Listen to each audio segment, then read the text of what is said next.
महाराष्ट्र के नासिक का धर्मांतरण मामला पूरे देश में सुर्खियों में छाया हुआ है। जिस तरह से इस केस में खुलासे हो रहे हैं उसने सभी को हैरान कर दिया है। महाराष्ट्र के मुख्यमंत्री देवेंद्र फडणवीस ने कानून व्यवस्था से जुड़े संवेदनशील मामलों को लेकर गृह विभाग की उच्च स्तरीय समीक्षा बैठक की है।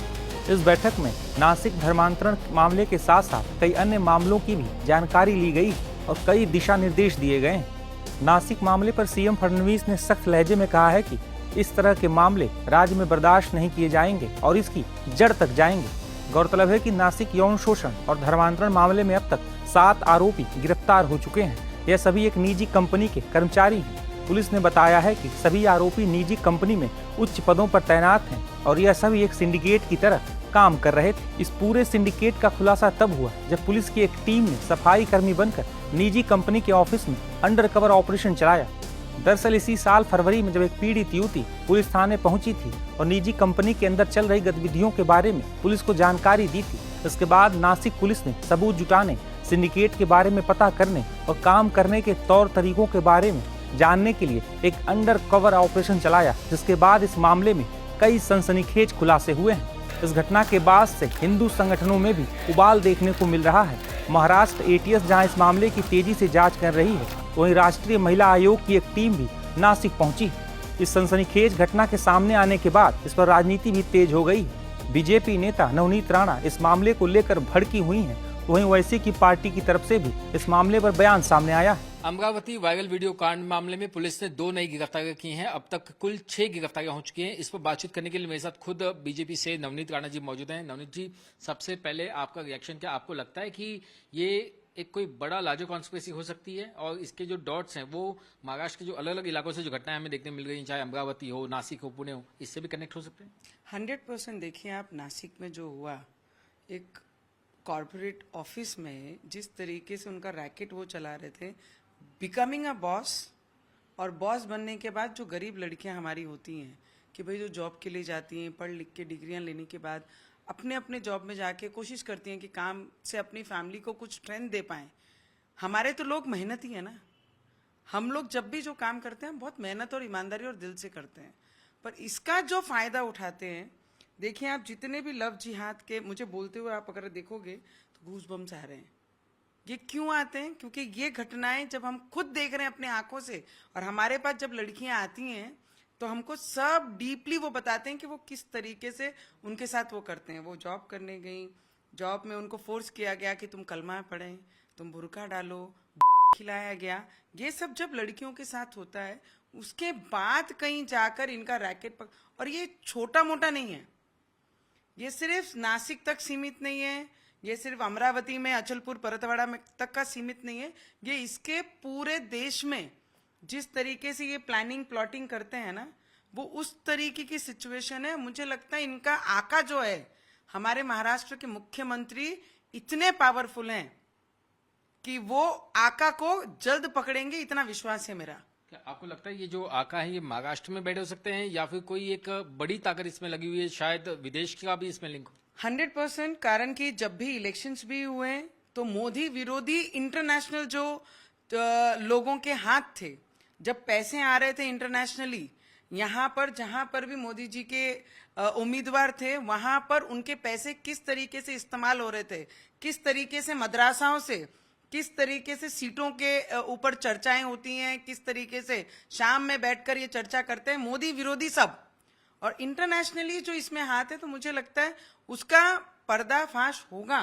पर उसके साथ साथ जब हमारी लड़कियों को इस तरीके से उनके साथ में मिस यूज करते हैं, वीडियो बनाते हैं, वायरल करते हैं, मेरा तो सीधा बोलना है, कोई भी हो, लड़कियों के साथ अगर कोई कुछ करता है तो नो तारीख, नो सुनवाई, नो वकील, सीधा एनकाउंटर, विषय क्लोज। देखिए, सबसे पहली बात तो ये है कि जबरदस्त धर्मांतरण आप किसी का भी नहीं कर सकते। कोई धर्म जाति इसकी इजाजत नहीं देता कि आप किसी को भी जबरन धर्मांतरण कराओ या कुछ उसको ऐसी चीज उससे हरकत करो जिससे उसकी आस्था को ठेस पहुंचे। साफ बात, अब जो भी इस तरह का जबरन धर्मांतरण करता है उसके लिए कानून है, कायदा है, उसको अरेस्ट किया जाए, पूरी तरह से अरेस्ट करना चाहिए। मगर यहां देखा यह गया कि आप पहले जो टीसीएस कंपनी की, पहले उसको सारे मीडिया ने टेररिस्ट घोषित कर रहे हैं आप उसको। निदा खान को बता दिया टेररिस्ट। उसके बाद पता चला कि वो एचआरडी मैनेजर ही नहीं थी, वो तो टेलीकॉलर थी। और जो एचआरडी मैनेजर थी वहां की, वो शहनानी करके, उसको आपने अरेस्ट किया है। तो आप ये मीडिया ट्रायल क्यों चला रहे? आप पहले ही घोषित कर दिया, अरे भाई अगर उस पर अरेस्ट करो, गुनाह साबित करो, गुनाह सजा दो। कोई भी अगर जबरन धर्मांतरण करने की कोशिश कर रहा है या क्या है तो उस पर कानूनी कार्रवाई करना ही चाहिए। मगर यहाँ सबको उठा के एक ही कटघरे में ढकेल देना कि देखो यहाँ पे लव जिहाद चल रहा है। कोई मंत्रियों के बयान आ रहे कि इस तरह अगर होगा लव जिहाद, कॉर्पोरेट जिहाद, तो हम मुसलमानों से खरीदना बंद कर देंगे, उनका सामाजिक बॉयकॉट कर देंगे। ये मैं समझता हूँ सरासर नफरत फैलाने वाली बात है, असंवैधानिक बात है। पुलिस, कायदा, कानून, प्रशासन है, पूरी तरह से इंक्वायरी करे, गिल्टी को सजा दे। वहीं इस मामले में आरोपी निदा खान और बाकी आरोपियों के वकील का भी बयान सामने आया है। उन्होंने इस पूरे मामले पर क्या जानकारी दी है, आपको सुनवाते हैं। सबसे पहली जो शिकायत हुई है वो देवलाली पुलिस स्टेशन में दर्ज हुई है, जिसमें रेप का जो सेक्शन है वो, उसके अलावा धार्मिक भावना दुखाना और एक दो ऐसे सेक्शन लगे हुए हैं। उसमें मेन एक्यूज जो है वो दानिश शेख को बनाया गया है और साथ में क्या एक्यूज बोल के निदा खान और अतार, इनको एज ए टोटल 3 आरोपी को बनाया गया। उसके बाद फिर पुलिस ने इन्वेस्टिगेशन में ऐसा रिवील किया है एज पर पुलिस रिपोर्ट कि वहां पे और किसी ऐसी इलीगल ये चल रही है। तो फिर बाद में 2 तारीख को of this month contains 8 FIR same day file हो गई। वो सब 354 वगैरह के तहत आती है। 354 के अंतर्गत 8 एफआईआर किया। इस देखिए, ये तो टीसीएस का पूरा मामला है, इसमें वो धार्मिक जो कहा जा रहा है कि फोर्सफुल कन्वर्जन किया गया, क्योंकि आपने कहा धार्मिक भावना भड़काना, तो वो क्या चीज है, वो शिकायत क्या आई है? नहीं, एफआईआर आप देखेंगे तो उसमें फोर्सफुली धर्म परिवर्तन के लिए ऐसे कोई भी सेंटेंसेस यूज किए नहीं गए। सिर्फ देवी देवताओं के बारे में कुछ बोला गया है जिससे उनकी भावना दुखी है कंप्लेंट की, इस टाइप की कंप्लेंट है। फोर्सफुली कोई एक्ट हुआ है, फोर्सफुली धर्मांतर के लिए, ऐसा कोई भी एफआईआर, 8 एफआईआर में से कोई भी एफआईआर में ऐसा कुछ मेंशन नहीं किया गया है। आपके जो क्लाइंट्स हैं जिनको आप रिप्रेजेंट कर रहे हैं, उनके ऊपर क्या आरोप लगाए हैं स्पेसिफिकली? ये जो 8वां एफआईआर में सिमिलर तरह के एक 2 सेंटेंस का फर्क है, यही धार्मिक भावना दुखाने का यही आरोप है और दूसरा कोई भी नए आरोप कुछ भी नहीं, सब सिमिलर आरोप है। कॉर्पोरेट जिहाद जो फेमस वर्ड हुआ है, इसको लेकर आप क्या कह रहे हैं जो आपके क्लाइंट्स के साथ में, और ये जो चीजें सब इनके अगेंस्ट में जो एलिगेशंस लगे उस पर आप क्या कह रहे हैं? ये जिहाद वर्ड तो पॉलिटिकली तैयार किया हुआ वर्ड है। एफआईआर के थ्रू अगर आप देखेंगे तो ऐसा कुछ भी नजर नहीं आ रहा है उसमें। ये मीडिया में बस जिहाद, लव जिहाद या धर्मांतर जिहाद, ये सब वर्ड यूज हो रहे हैं। कोर्ट में ये सब वर्ड का कोई इम्पोर्टेंस नहीं है। कोर्ट में कायदे से चलता है, कॉन्स्टिट्यूशन से चलता है। एफआईआर में जो लिखा है, कोर्ट के सामने जो पुटअप करते हैं, उस पे होता है। पेपर में क्या आ रहा है, न्यूज में क्या बता रहे हैं, इससे कोर्ट को कुछ फर्क नहीं पड़ता है। पुलिस ने क्या कहा कोर्ट में?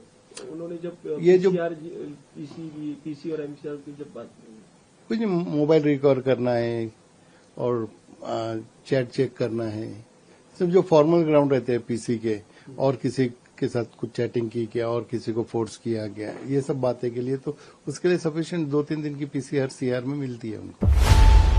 खबरों की रणभूमि में यहाँ शोर नहीं सोच लड़ती है, जहां शब्द नहीं फैक्ट्स वार करते हैं और हर सवाल खोलता है सच की नई परत।